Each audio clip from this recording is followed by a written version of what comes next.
Hello everyone, this is Anita. Welcome back to our channel knowledge network. तो इस channel पर हम CSDM यूनिवर्सिटी, जिसे कानपुर यूनिवर्सिटी भी कहते हैं, उसकी बीएड की क्लासेस चल रही है, जिसमें हम सेकेंड सेमेस्टर के पेपर 1 को कवर कर रहे हैं, जिसका नाम है पेडागोजी ऑफ फिजिकल साइंस। इस सब्जेक्ट में हम शिक्षण विधियों को यानी टीचिंग मेथड्स को समझ रहे हैं, जिसमें आज की हमारी विधि है समस्या समाधान विधि, प्रॉब्लम सॉल्विंग मेथड। अन्य विधियों की तरह ये भी बहुत इंपॉर्टेंट विधि है। तो आज की क्लास में हम लोग समझेंगे समस्या समाधान विधि क्या होती है, इसके क्या गुण होते हैं और इसके क्या दोष होते हैं। तो स्टार्ट करते हैं आज की क्लास। और अगर आपने पिछली क्लासेस नहीं देखी है तो चैनल के प्लेलिस्ट में आपको पिछली क्लासेस मिल जाएंगी, आप वहां पर जाके पिछली क्लासेस को देख सकते हैं। समस्या समाधान विधि, प्रॉब्लम सॉल्विंग मेथड क्या होता है? यह भी अन्य विधियों की तरह एक टीचिंग मेथड है, जिसका प्रयोग शिक्षक क्लासरूम में पढ़ाते समय करता है। तो इस विधि का उपयोग शिक्षक कैसे करते हैं? इसमें शिक्षक छात्रों के समक्ष कोई समस्या रख देता है और यह समस्या उनके पाठ्यक्रम, उनके विषय से संबंधित हो सकती है, उनके टॉपिक से संबंधित हो सकती है या उनके दैनिक जीवन से भी संबंधित हो सकती है।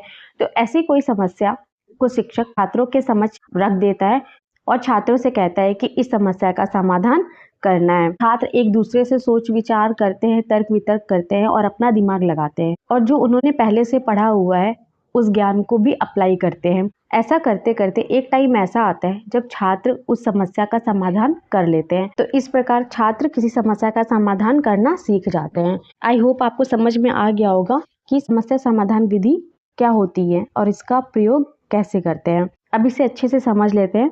यह एक व्यवस्थित प्रक्रिया है जिसमें किसी समस्या की पहचान करने, जानकारी इकट्ठा करने, संभावित समाधानों पर विचार करने, सबसे अच्छा विकल्प चुनने और उसे लागू करने के साथ साथ परिणाम का मूल्यांकन किया जाता है। तो यह विधि एक व्यवस्थित प्रक्रिया है जिसमें समस्या की पहचान की जाती है, फिर उसके बारे में जानकारी इकट्ठा की जाती है और संभावित समाधानों पर विचार किया जाता है। जो सबसे अच्छा विकल्प या जो सबसे अच्छा विचार होता है उससे चुनने और लागू करने के साथ साथ परिणाम का मूल्यांकन भी किया जाता है।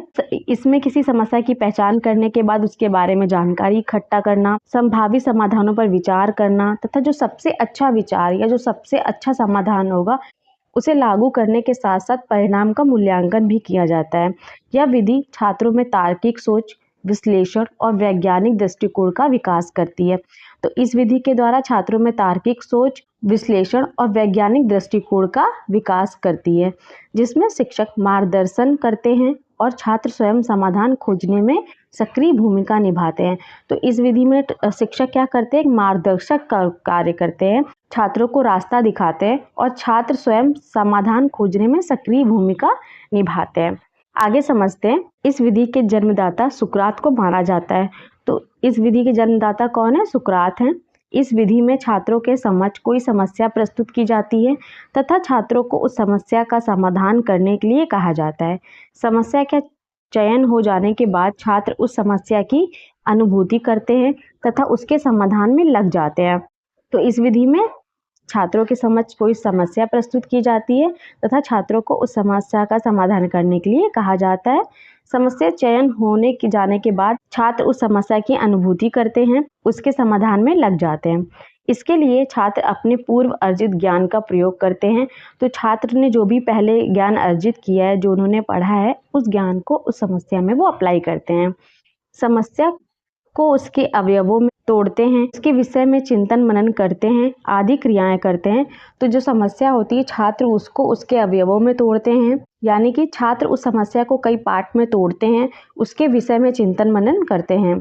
ऐसा करते करते वे एक समय आकर उस समस्या का समाधान कर लेते हैं तथा उस समस्या का समाधान करना सीख जाते हैं। तो एक टाइम ऐसा आता है कि वो उस समस्या का समाधान करने लगते हैं या फिर उसके द्वारा या उससे रिलेटेड कोई दूसरी समस्या होती है तो वो उसका भी समाधान करना सीख जाते हैं।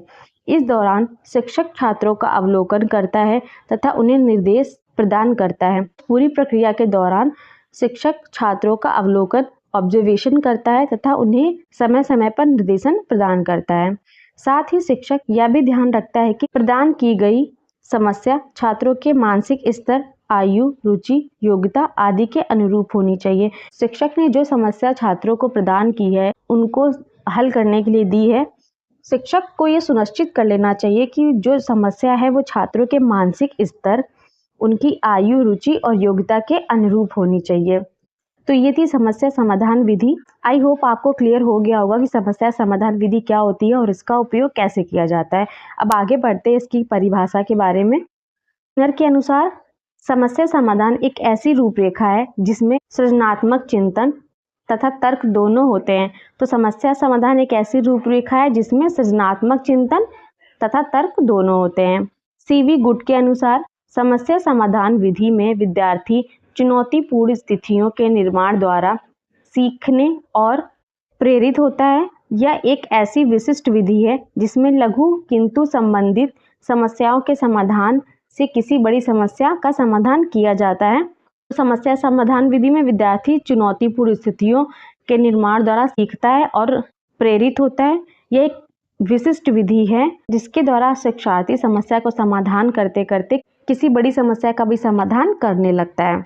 आगे बढ़ते हैं समस्या समाधान विधि के चरण। यहाँ पे ये मेरिट नहीं है, यहाँ पे स्टेप है, step of problem solving method.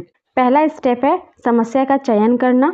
तो समस्या समाधान विधि में पहले समस्या का चयन किया जाता है। दूसरा स्टेप है समस्या की अनुभूति करना। दूसरे स्टेप में समस्या की अनुभूति की जाती है। तीसरा स्टेप है समस्या का विश्लेषण करना। चौथा स्टेप है तथ्यों का एकत्रीकरण करना, मतलब समस्या से संबंधित तथ्यों को एकत्रित किया जाता है। पांचवा है तथ्यों से निष्कर्ष निकालना, फिर उन तथ्यों से निष्कर्ष निकाला जाता है। लास्ट है स्टेप है हमारा समस्या समाधान करना। तो ये थे समस्या समाधान विधि के चरण। अब हम समझ लेते हैं समस्या समाधान विधि के क्या गुण होते हैं और क्या दोष होते हैं। समस्या समाधान विधि के गुण या लाभ।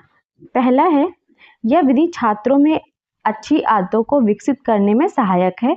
तो यह इस विधि के द्वारा छात्रों में अच्छी आदत को विकसित किया जा सकता है। दूसरा स्टेप है इस विधि द्वारा सीखने पर छात्रों को अपने ज्ञान और अनुभवों को उपयोग में लाने का अवसर मिलता है। तो इस विधि का प्रयोग करके जो छात्र ने पहले ज्ञान प्राप्त किया है, जो अनुभव प्राप्त किया है, उसे उपयोग में लाने का अवसर मिलता है। नेक्स्ट पॉइंट है इस विधि द्वारा सीखने से छात्र सोचने के लिए प्रेरित होता है। नेक्स्ट पॉइंट है छात्र को नवीन परिस्थितियों में कार्य करने का अवसर मिलता है। तो इस विधि द्वारा छात्रों को नवीन परिस्थितियों में कार्य करने का अवसर मिलता है। नेक्स्ट पॉइंट है इस विधि में छात्र मिलकर एक साथ काम करते हैं जिससे उनमें सहयोग, समूह मन, ग्रुप माइंड एवं समूह भावना, ग्रुप फीलिंग का विकास होता है। तो इस विधि द्वारा छात्र ग्रुप में काम करते हैं जिससे उनमें सहयोग की भावना का विकास होता है, समूह मन का विकास होता है, समूह भावना का विकास होता है। नेक्स्ट पॉइंट है यह विधि करके सीखने के सिद्धांत पर आधारित है, क्योंकि छात्र स्वयं समस्या का समाधान खोजता है। तो यह विधि करके सीखने के सिद्धांत पर आधारित है। नेक्स्ट पॉइंट है छात्रों में विश्लेषण, संश्लेषण एवं समालोचनात्मक चिंतन का विकास होता है। तो इस विधि के द्वारा छात्रों में विश्लेषण, संश्लेषण और समालोचनात्मक चिंतन का विकास होता है। नेक्स्ट पॉइंट है छात्रों में निरीक्षण शक्ति एवं तर्क शक्ति का विकास होता है। तो इस विधि द्वारा छात्रों में निरीक्षण शक्ति और तर्क शक्ति का विकास होता है। नेक्स्ट पॉइंट है छात्रों में आत्मनिर्भरता एवं आत्मविश्वास का विकास होता है, क्योंकि छात्र किसी समस्या का समाधान खुद खोजते हैं। तो इस विधि द्वारा उसमें छात्रों में आत्मनिर्भरता का विकास होता है और आत्मविश्वास का भी विकास होता है। नेक्स्ट पॉइंट है छात्रों में वैज्ञानिक दृष्टिकोण का विकास होता है तथा वैज्ञानिक विधि का प्रशिक्षण प्राप्त होता है। तो इस विधि द्वारा छात्रों में वैज्ञानिक दृष्टिकोण का विकास होता है और वैज्ञानिक विधि का प्रशिक्षण प्राप्त होता है। नेक्स्ट पॉइंट है इस विधि द्वारा शिक्षण करने पर छात्रों का ज्ञान अधिक स्थायी होता है, क्योंकि छात्र खुद समस्या का समाधान करते हैं, खुद खोजते हैं, खुद विचार करते हैं। तो इस विधि द्वारा प्राप्त किया ज्ञान अधिक स्थायी होता है। तो ये थे हमारे समस्या समाधान विधि के कुछ गुण। अब हम इनके कुछ दोष को समझ लेते हैं। समस्या समाधान विधि की सीमाएं या हानियां। पहला है यह विधि छोटी कक्षाओं के छात्रों के लिए अधिक उपयुक्त नहीं है, क्योंकि छोटी कक्षा के छात्रों का मानसिक विकास अभी इतना नहीं होता है कि वो किसी समस्या का समाधान करें। तो यह विधि छोटी कक्षाओं के लिए उपयुक्त नहीं है। नेक्स्ट पॉइंट है विज्ञान के प्रत्येक विषय वस्तु और प्रकरण को इसके द्वारा नहीं पढ़ाया जा सकता है। तो विज्ञान के प्रत्येक विषय वस्तु और टॉपिक को इस विधि के द्वारा नहीं पढ़ाया जा सकता है। नेक्स्ट पॉइंट है इस विधि द्वारा शिक्षण करने पर निर्धारित पाठ्यक्रम को समय से पूरा नहीं किया जा सकता है। तो इस विधि में समय लगता है, क्योंकि छात्र खुद सोचते हैं, विचारते हैं, खोजते हैं, तब समस्या का समाधान करते हैं। तो इस विधि द्वारा पाठ्यक्रम को टाइम पे पूरा नहीं किया जा सकता है। नेक्स्ट पॉइंट है, इसके द्वारा शिक्षण करने पर समय अधिक लगता है। नेक्स्ट पॉइंट है, सही समस्या का चयन करना स्वयं में एक समस्या है। जो समस्या विद्यार्थियों को दी जा रही है, उस समस्या का चयन करना, यह भी शिक्षक के लिए एक समस्या है। नेक्स्ट पॉइंट है, इस विधि में शारीरिक गतिविधियों की अपेक्षा मानसिक गतिविधियों पर बहुत अधिक बल दिया जाता है। तो इस विधि में क्या होता है, कोई शारीरिक गतिविधि नहीं होती है, सिर्फ विद्यार्थी अपने मस्तिष्क के द्वारा सोचता है। तो इसमें मानसिक गतिविधियों पर बहुत अधिक बल दिया गया है। नेक्स्ट पॉइंट है, इसके द्वारा शिक्षण करने पर श्रम एवं समय अधिक लगता है। तो इस विधि में श्रम और समय अधिक लगता है। नेक्स्ट पॉइंट है, इस विधि में छात्रों से अधिक अपेक्षाएं एक्सपेक्टेशन की जाती हैं। तो इस विधि में छात्रों से अधिक एक्सपेक्टेशन की जाती है, यह इसकी एक कमी है। नेक्स्ट पॉइंट है, समस्या समाधान विधि पर आधारित पुस्तकों एवं प्रशिक्षित अध्यापकों का अभाव है। तो यह भी इसकी एक कमी है। नेक्स्ट पॉइंट है, इस विधि द्वारा शिक्षण करने पर सीखने की गति धीमी होती है। तो इस विधि द्वारा शिक्षण करने पर सीखने की गति धीमी होती है।